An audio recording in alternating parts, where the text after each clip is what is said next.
The past few years have been extremely financially stressful for those of us with a low income.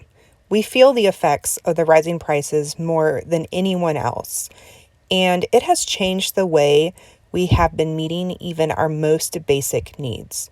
It doesn't look like things will be much different in 2024, and we need to prepare for a future of more financial instability and uncertainty. Our family made some extremely drastic changes in 2023 to set us up and prepare us for 2024. And so let's talk about some of the ways that we can survive 2024 and not just survive, but thrive. So let's talk about the 3 financial things that you should really be doing in 2024 in order to survive financially.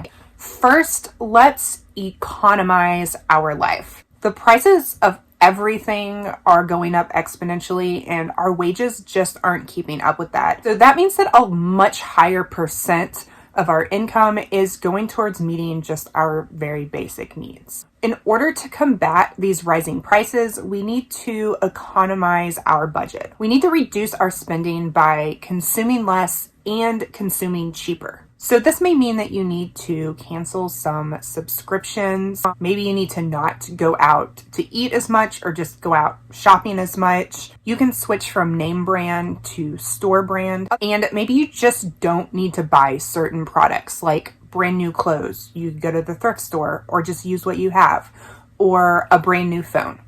Maybe just keep your old one until it dies. Some other ways that might be slightly more effort would be cooking at home instead of going out. And even taking it a step further, make sure that you're cooking from scratch instead of buying like pre-made meals at the store. Convenience foods are going to cost more money than whole food ingredient. You can reduce your energy usage by changing your thermostat to better meet the outside temperature. So in the winter, it could be a few degrees colder in your house, especially overnight when you're going to be all snuggly under blankets anyway. You could take shorter and cooler showers, and instead of using your dryer, hang your clothes out on the line.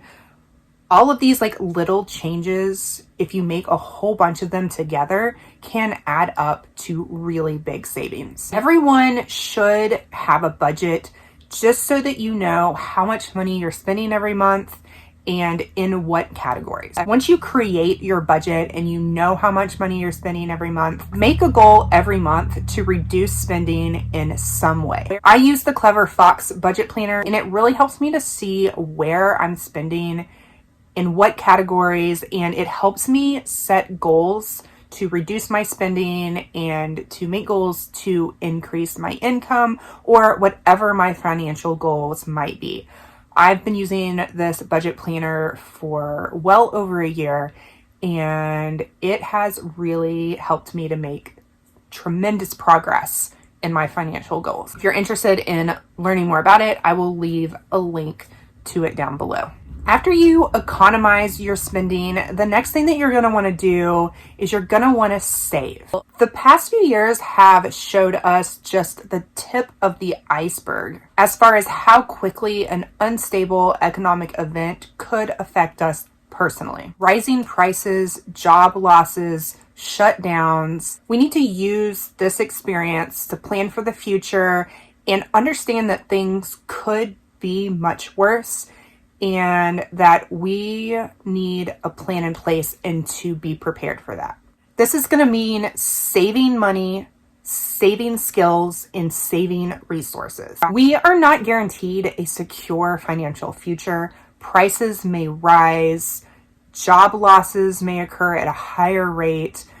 There might not be credit available to use in an emergency situation. Having your own reserve of resources may be your ticket to survival. If you can save money, I recommend having at least 6 months of expenses in a savings account to use in case of emergency. And this is just 6 months of your very basic expenses. I'm not including anything like eating out, haircuts, new clothes, anything that is optional. I'm just talking about your very basic expenses: housing, food, transportation, the things that you have to pay for every month.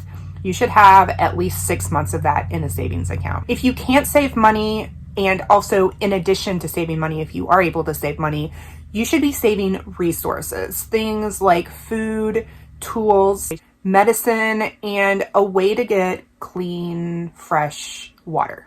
You should also be saving skills by learning to do as many things yourself as possible. The cost of services has risen dramatically, so learning how to do things yourself is not only going to save you money, but could also be a really valuable skill for you to know in the future. Learn to do basic repairs and maintenance to your home, your vehicle, just anything that you may need. There is so much resources available online to help you learn how to do these skills.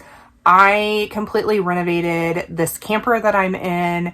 I've renovated previous houses with very little experience. I learned how to do almost everything on YouTube. So the next time you have something that breaks, instead of calling in a serviceman or taking it to get repaired, see if you can do it yourself. You may need to get a tool or two. You may need to watch a YouTube video or ask somebody to show you how to do it. But learn and be prepared to fix that thing in the future. Other things that you should learn to do on your own besides just repairs are things like growing your own food, cooking from scratch, learning to sew your clothes, grooming your pets if you have any. All of these skills are going to be very beneficial and will save you a lot of money. Number 3, reduce your debt.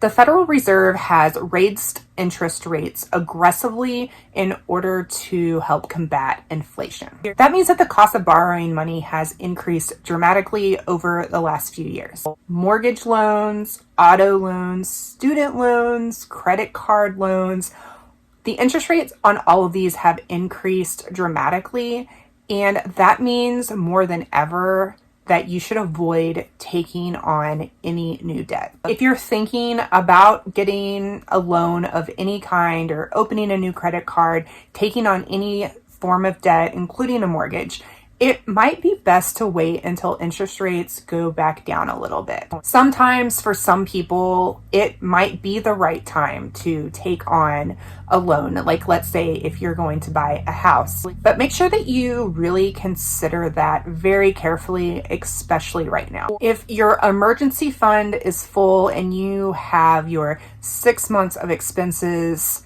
saved up and you are prepared and safe in your financial future, then it is time to start paying off your debt and get rid of all of that interest that you're paying off. Paying off consumer debt will help you decrease the amount you're paying in interest and will increase the amount of money you're able to put into savings or to invest. If you are wanting to start 2024 off in the best way possible, I highly recommend creating your bare bones budget. This is the budget that covers just your very basic expenses, shelter, transportation, all of these things that you have to pay for every month. Creating a bare bones budget is going to let you know exactly how much money you need to have in savings and what you could reduce in an emergency if something ever came up and you needed